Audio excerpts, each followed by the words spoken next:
साथियों, welcome to super studies online classes. दोस्तों, वास्तविक संख्या यानी कि रियल नंबर्स पर आधारित यह हमारा 5वां वीडियो है और प्रश्न 1 कहता है कि निम्नलिखित संख्याओं को अभाज्य गुणनखंड के गुणनफल के रूप में लिखिए। तो देखिए 140 को हमको उसके गुणनखंड के गुणनफल के रूप में लिखना था।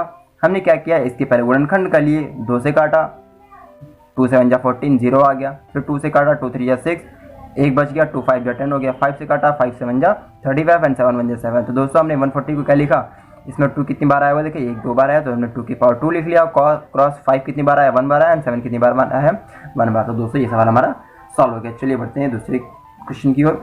दूसरा क्वेश्चन क्या कहता है, 156, इसको हमने काटा। देखिए जी कितनी बार में कटेगा, 2 से कटेगा सबसे पहले, क्योंकि लास्ट में देखिए इवन नंबर है। दोस्तों जितनी भी संख्या होती है, अगर लास्ट में इवन नंबर है तो वो पूरी की पूरी संख्या 2 से कट सकती है। तो हमने पहले क्या किया, 2 से काटा, 2 7 कितना हुआ, 14 हुआ। भाई एक बार में तो जाएगा, तो 2 7 14, 1 बचा, 2 8 जा 16। थोड़ी सी तरह से 2 3 जा 6, 2 9 जा 18। 3 से काटा, 3 1 जा 3, 3 3 जा 9। उसके बाद में देखिए 13 दोस्तों सिर्फ 13 से ही कट सकती है और किसी से नहीं कट सकती है। तो 13 1 जा 13। अब देखिए 156 को हम उसके अभाज्य गुणनखंड के गुणनफल के रूप में किस प्रकार लिख सकते हैं कि 2 कितनी बार आया है, 2 बार आया हुआ। देखिए 2 बार आया। क्रॉस 3 कितनी बार आया है, 1 बार आया। एंड 13 कितनी बार आया है, 1 बार आया हुआ है। तो ये सवाल भी हमारे यहाँ पर खत्म हो गया। चलिए अगले क्वेश्चन की ओर बढ़ते हैं। अगला क्वेश्चन क्या है हमारा, 3825। देखिए 3825 को हमने यहाँ पे लिखा है, किससे कटा। देखिए लास्ट में 5 है, यानी कि ऑड नंबर हो गया, और ऑड नंबर 2 से नहीं कटता है। तो हम क्या बढ़ेंगे, 3 की ओर बढ़ेंगे। देखिए 3 क्या है, 3 से कट रहा है। जी हाँ, ये बिल्कुल 3 से कट रहा है। 3 एक कम 3, यानी कि 3 1 जा 3, 3 2 जा 6, फिर 2 बचा, 3 7 जा 21, 1 बचा, 3 5 जा 15। देखिए फिर ये 3 से कटेगा, 3 4 जा 12, 3 2 जा 6, 3 5 जा 15। ये कितनी बार में कटेगा, अभी देखिए ये 3 से नहीं कटेगा, अब सीधा ये 5 से कटेगा। क्यों, क्योंकि लास्ट में कितना है, 25 है और ये संख्या 3 से नहीं कट रही थी, इसलिए हम क्या करेंगे, इसको 5 से काटेंगे। अभी 5 8 जा 40 हो गया, 2 5 2 जा 5 5 जा 25 हो गया। अब फिर 5 से काटेंगे, 17 बार में जाएगा, 17 में जा 17। उसी तरह से दोस्तों हम 3 कितनी बार में आया था, 2 बार आया था। 5 कितनी बार आया, 2 बार आया। 17 कितनी बार आया, 1 बार आया। हो गया, ये भी सॉल्व हो गया। क्वेश्चन नंबर 4 क्या कहता है, इसमें 5005 ही करने थे हमें, 5005 के। देखिए 5 बार में गया, 5 1 जा 5, 0 तो वैसे ही उतार लेंगे हम, 1 हो जाएगा। 7 से कटेंगे, भाई 7 1 जा 7, कितना बजा 3, 7 4 जा 28, 2 बचा, और 7 3 जा 21। अब ये सीधे 11 से कटेगा और किसी से नहीं कटने वाला। भाई 11 1 जा 11, 3 बचा, 11 3 जा 33, 13 से कट दिया हमने, 1 हो गया। फिर भाई पुराना काम देखिए, 5 कितनी बार आया, 1 आया। 7 कितनी बार आया, 1 बार आया। 11 1 बार आया। एंड 13 कितनी बार आया, 1 बार हो गया। दोस्तों ये सवाल भी यहीं पर खत्म। और लास्ट क्वेश्चन दोस्तों दे रखा है इसमें 7429। देखिए हमने 7429 को हटाया, ये किसी भी संख्या से नहीं कटा दोस्तों, सीधे किससे कटेगा, 17 से कटेगा, 17 से कटेगा। कितने बार में जाएगा, 437 बार में जाएगा। 19 से काटेंगे, 23 बार में जाएगा। 23 से काटेंगे, 1 बार में चला जाएगा। तो दोस्तों हम 7429 को क्या ले सकते हैं, 17 to the power 1, 19 to the power 1 and 23 to the power 1। दोस्तों ये सवाल हमारा यहीं पर खत्म हो जाता है। चलिए आगे बढ़ते हैं। चलिए प्रश्न 2 की ओर बढ़ते हैं। प्रश्न 2 क्या कहता है, पूर्णांकों की निम्नलिखित युग्मों के HCF और LCM ज्ञात कीजिए तथा इसकी जांच कीजिए कि दो संख्याओं का गुणनफल इज इक्वल्स टू कितना होगा, HCF क्रॉस LCM है। अब हमें इसकी जांच भी करनी है। दोस्तों ऐसे सवाल पढ़ने से पहले हम कुछ फार्मूलों के बारे में जान लेते हैं, ताकि हम इन सवालों को बहुत ही आसानी से कर सकें। ये फार्मूले दोस्तों बहुत ही इंपॉर्टेंट है, इन्हें आप कहीं अपनी कॉपी में लिख लीजिएगा कि दो धनात्मक पूर्णांक A व B दिए रहने पर पहली संख्या गुणे दूसरी संख्या, अर्थात पहली संख्या गुणे दूसरी संख्या बराबर क्या होगा, इन दोनों संख्याओं का HCF गुणे दोनों संख्याओं का LCM। जी हमारा होता है मेन फार्मूला। अगर इस फार्मूले से हमें सवाल में पहली संख्या पूछ ली जाती है तो कैसे निकालेंगे, पहली संख्या बराबर दोनों संख्याओं का HCF गुणे LCM अपॉन दूसरी संख्या। क्यों भैया, पहली संख्या निकालनी, दूसरी संख्या इसके बटे में चली आएगी। उसी तरह से अगर दूसरी संख्या निकालनी है तो दूसरी संख्या के लिए फार्मूला क्या होता है, दोनों संख्याओं का HCF गुणे दोनों संख्याओं का LCM बटी पहली संख्या। इसी क्रम में अगर हम HCF निकालते हैं, मतलब उन दोनों संख्याओं का HCF निकालते हैं, तो क्या होता है, पहली संख्या गुणे दूसरी संख्या बटे दोनों संख्याओं का LCM। और अगर LCM निकालना होता है दोनों संख्याओं का, तो क्या होता है, पहली संख्या गुणे दूसरी संख्या बटे HCF। दोस्तों इसमें आपके 4 तरह के प्रश्न बन सकते हैं। आपको HCF दे रखा होगा, दोनों संख्याओं का LCM दे रखा होगा और दूसरी संख्या भी दे रखी होगी। आपसे कहेगा पहली संख्या क्या कीजिए।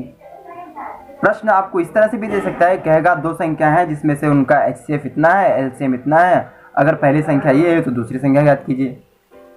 और दूसरी से सवाल क्या हो सकता है कि बता देंगे कि पहली संख्या ये है और दूसरी संख्या ये है, अगर उन दोनों संख्याओं का LCM इतना है तो उसका HCF ज्ञात कीजिए। तो हम दोस्तों उसी क्रम में ये वाले फॉर्मूलों का यूज करके उन सवालों को हल करेंगे। चलिए आगे बढ़ते हैं और इस प्रश्न को हल करते हैं। तो देखिए हमने 26 और 91 के पहले अभाज्य गुणनखंड किए, तो क्या हुआ 26 कितने बार में गया 2 से काटा, 2 1 2 और 2 3 6, फिर 13 से कट गया, फिर 7 से इसको काटा हमने 91 को, कितना बचा 7 7 2 बचा, 7 3 20 मैंने 13 से कट गया। देखिए 26 को क्या ले सकते हैं हम 2 की पावर 1 एंड 13 की पावर 1, समझ रहे हैं ना।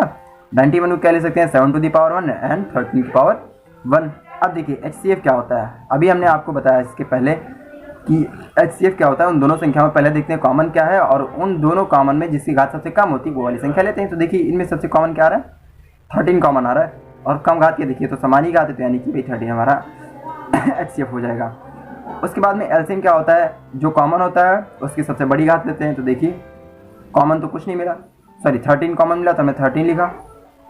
उसके बाद में जो कॉमन नहीं होता है उसको भी लिख लिया जाता है, तो 2 into 7 भी हमने लिख लिया। अब क्या करेंगे इसको मल्टीप्लाई करेंगे, 2 7 14 हो गया एंड 13 तो हमारा था ही, इन दोनों को मल्टीप्लाई किया, आंसर कितना है हमारा 182। अब मेन काम आता है कि हमें क्या करना है, इसकी जांच करना है। किसकी जांच करना है कि भैया पहली संख्या गुणे दूसरी संख्या बराबर उन दोनों संख्याओं का LCM और गुणे में HCF। चलिए देख लेते हैं हमने क्या किया 26 गुणे 91 किया, भैया पहली संख्या 26 थी, दूसरी संख्या 91 थी और LCM कितना निकाला दूसरी संख्याओं का, LCM कितना आया था, LCM दोस्तों आया था, सॉरी हमने उल्टा लिख दिया है, LCM कितना आया था 182 और HCF कितना आया था 13 आया था। अब देखिए इनको गुणा किया हमने कितना है 2366 और इसका गुणा किया है 2366 आया, यानी कि प्रूव हो गया, यानी कि हमने जो किया है वो एकदम सही है, LCM भी सही है और HCF भी सही है। चलिए अगले प्रश्न की ओर बढ़ते हैं।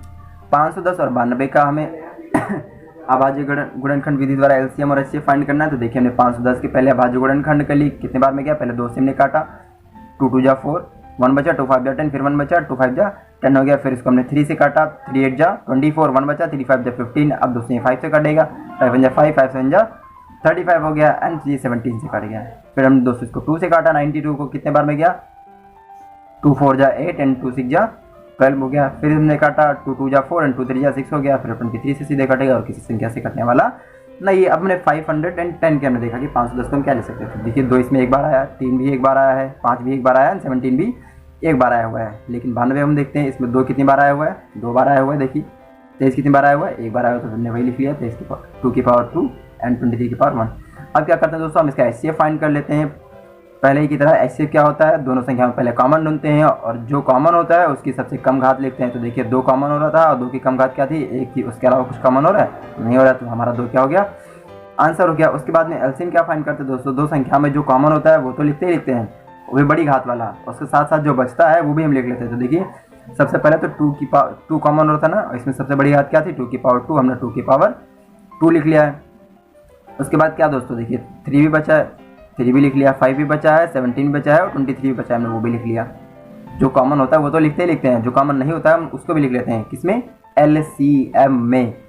तो देखिए हम इसको अगर मल्टीप्लाई करेंगे तो कितना आएगा 23407। दोस्तों यहाँ पर आपका प्रश्न आधा सवाल हो जाता है। उसके बाद हमें क्या करनी थी, जांच करनी थी, किसकी जांच करनी थी कि पहली संख्या गुणे दूसरी संख्या बराबर दोनों संख्याओं का HCF और दोनों संख्याओं का LCM। तो देखिए हमने इसको भी सॉल्व किया, भैया पहली संख्या 510 थी, दूसरी संख्या कितनी थी 92 थी और HCF क्या निकाला था हमने 2 निकाला था, LCM कितना आया था 23460। देखिए इसको मल्टीप्लाई किया 6920 आया, इसको भी हमने मल्टीप्लाई किया 6920 आया, यानी कि जो हमने इन दोनों संख्याओं का HCF निकाला है वो भी एकदम सही है और LCM क्या निकाला है वो भी एकदम सही है। चलिए बढ़ते हैं अगले प्रश्न की ओर।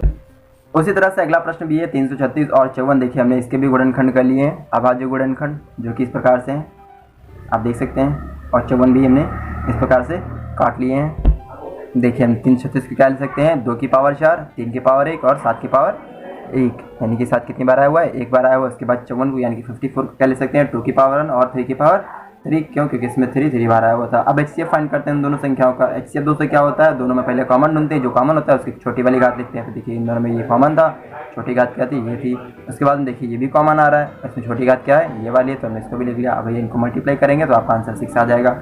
LCM क्या होता है कि LCM पहले कॉमन देखते हैं, जो कॉमन होता है उसमें बड़ी घात लिखते हैं।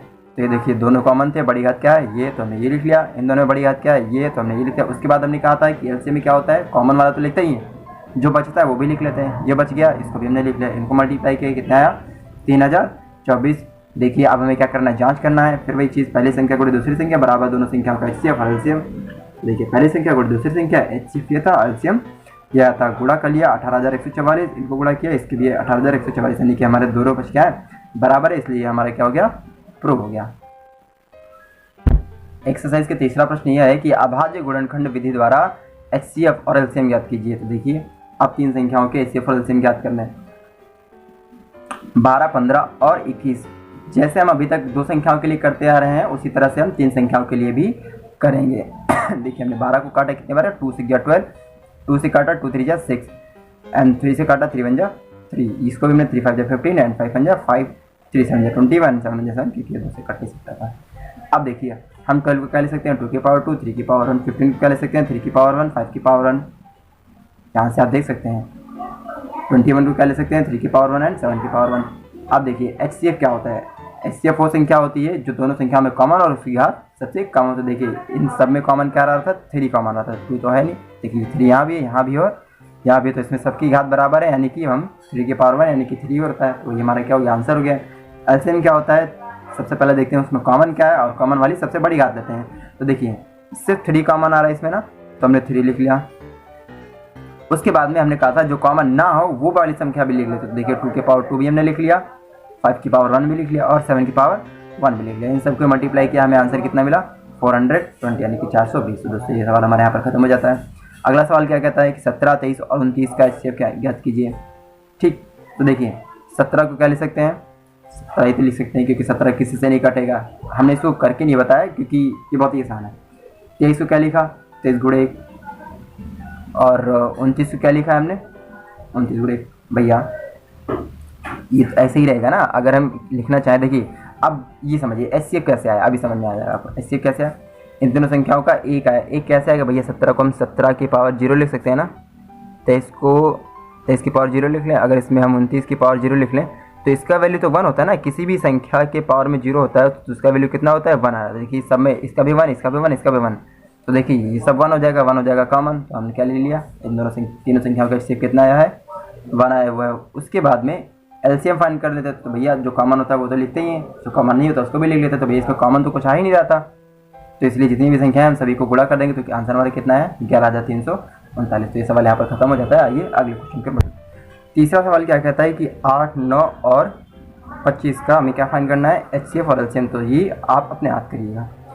उसके बाद प्रश्न 4 क्या कहता है कि दो संख्याओं का देखिए एचसीएफ कितना दे रखा है, 9 दिया है, और एलसीएम ज्ञात करना है। दो संख्याओं का एचसीएफ दे रखा है और उनका क्या करना है, एलसीएम ज्ञात करना है। तो देखिए इसमें पहली संख्या क्या है, 306, दूसरी संख्या क्या है, 657, और एचसीएफ कितना हमें दे रखा है, कितना है, 9। अब हमें एलसीएम ज्ञात करना है इसका। देखिए अभी हमने आपको फॉर्मूला बताया था कि पहली संख्या गुणे दूसरी संख्या बराबर दोनों संख्याओं का एचसीएफ और दोनों संख्याओं का एलसीएम का गुणा कर लेते हैं। तो पहली संख्या क्या है, 306, दूसरी संख्या है 657। एचसीएफ हमें पता है, एलसीएम फाइंड करना है। एलसीएम को रोक लीजिए, बाकी को इधर भेज दीजिए। देखिए कितना आ गया, इनको हमने गुणे में कर लिया, 9 इसको भाग में दे दिया। इसको इससे काटेंगे कितना है, 34 गुणे 657। तो देखिए इसको गुणा करने पर कितना है, 22,338, यानी कि एलसीएम हमारा कितना आएगा उन दोनों संख्याओं का, दोनों संख्याओं का एलसीएम कितना आया, 22,338। क्वेश्चन नंबर 5 क्या कहता है कि जांच कीजिए कि क्या किसी प्राकृत संख्या n के लिए संख्या 6 की घात n यानी कि 6n अंक शून्य पर भी एकदम उदाहरण की तरह सॉल्व होगा। जैसे वहाँ पर 4 की पावर n था, यहाँ पर बस 6 की पावर n है। तो देखिए 6 पावर n को हम क्या ले सकते हैं, 2 इंटू 3 की पावर n। अब देखिए चूँकि यहाँ पर क्या कह रहा है, किसी प्राकृत संख्या n के लिए, यानी कि n कहाँ से स्टार्ट होगा, 1 से लेके 20 तक जाएगा। n के किसी भी मान के लिए n का आप यहाँ पे कोई भी वैल्यू रखिए तो देखिए बार बार आपको 2 इंटू 3, 2 इंटू 3, 2 इंटू 3 ही प्राप्त होगा। अब यदि किसी n के लिए संख्या 6 की पावर n शून्य पर समाप्त होती है, अर्थात उस संख्या के लास्ट में क्या आता है, 0 आता है, अर्थात वह संख्या किससे विभाजित होनी चाहिए, 5 से विभाजित होगी। इसका मतलब ये है कि 6 की पावर n के बाद जो गुणनखंड में 5 आना चाहिए, जो कि संभव नहीं है। क्यों संभव नहीं है, क्योंकि भैया n की कोई भी वैल्यू यहाँ पे रखेंगे आपको 2 इंटू 3 ही मिलने वाला है, उसके अलावा आपकी कोई भी वैल्यू नहीं आने वाली है। अतः n के किसी भी मान के लिए संख्या 6 की पावर n अंक शून्य पर समाप्त नहीं हो सकती है। एक्सरसाइज 1.2 का 6 सवाल क्या कहता है कि व्याख्या कीजिए कि ये और ये भाज्य संख्याएं हैं, क्यों हैं। हमें रीज़न बताना है कि आखिर ये जो भाज्य संख्या है या नहीं है। तो देखिए हमने पहली संख्या ली, क्या लिखा है 7 × 11 × 13 + 13। अब देखिए इनको गुणा कर देंगे तो पूरी एक संख्या मिल जाएगी और ये दूसरी संख्या लिखी है, बीच में प्लस लगा हुआ है। तो देखिए इस पूरे में से और इस पूरे में से 13 कॉमन आ रहा है कि नहीं आ रहा है? यहाँ जरूर आ रहा है कॉमन, तो हमने 13 को कॉमन लिया, अंदर क्या बचा 7 × 11। अब ये इनसे कॉमन ले तो 1 बच गए, यहाँ भी क्या बच गया 1 बच गया, ठीक। और देखिए ये 13 क्या हो गया, इस संख्या क्या गुणे में आ गया, है ना। तो यानी कि ये पूरी संख्या किससे कट सकती है 13 से। कोई भी संख्या अगर किसी संख्या से विभाजित होती है तो हम क्या कहते हैं, वह संख्या क्या है भाज्य है। तो वही यहाँ पे लिखा हुआ है, चूँकि संख्या 13 से पूर्णतः विभाजित होगी अतः यह संख्या भाज्य है। उसी तरह से दूसरा सवाल क्या दे रखा है 7 × 6 × 5 × 4 × 3 × 2 × 1 + 5। अब देखिए इस पूरी संख्या में से और इस संख्या में से क्या कॉमन आ रही है 5 आ रही है भाई। हमने क्या किया 5 कॉमन ले लिया, तो क्या बचा 7 × 6 × 4 × 3 × 2 × 1 और 5 क्या बचा 1 बचा। अब देखिए यहाँ पे 5 संख्या इसके गुणे में आ गई ना, कहाँ में आ गई, इस पूरी संख्या के गुणे में आ गई। तो क्या कहेंगे, चूँकि संख्या 5 से पूर्णतः विभाजित होगी अतः यह संख्या भाज्य है। सिंपल। अब देखिए एक बहुत ही बढ़िया प्रश्न आता है आपकी एक्सरसाइज 1.2 का 7वां सवाल, जो क्या कहता है कि किसी खेल के मैदान में चारों ओर एक वृत्ताकार पथ है। इस मैदान का एक चक्कर लगाने में सोनिया को 18 मिनट लगते हैं। कितने मिनट लगते हैं 18 मिनट लगते हैं। जबकि इसी मैदान का एक चक्कर लगाने में रवि को 12 मिनट लगते हैं। मान लीजिए वे दोनों एक ही स्थान और एक ही समय पर चलना प्रारंभ करके एक ही दिशा में चलते हैं, तो कितने समय बाद वे पुनः प्रारंभिक स्थान पर मिलेंगे। तो देखिए यहाँ पर सोनिया के द्वारा लिया गया समय कितना है 18 मिनट, जबकि रवि के द्वारा लिया गया समय कितना है 12 मिनट। चूँकि प्रारंभिक स्थान पर पहुँचने का समय वह कम से कम समय होगा जब वे एक साथ वहाँ पहुँचेंगे। ध्यान दीजिएगा, प्रारंभिक स्थान पर पहुँचने का समय वह कम से कम समय होगा जब वह एक स्थान पर पहुँचेंगे।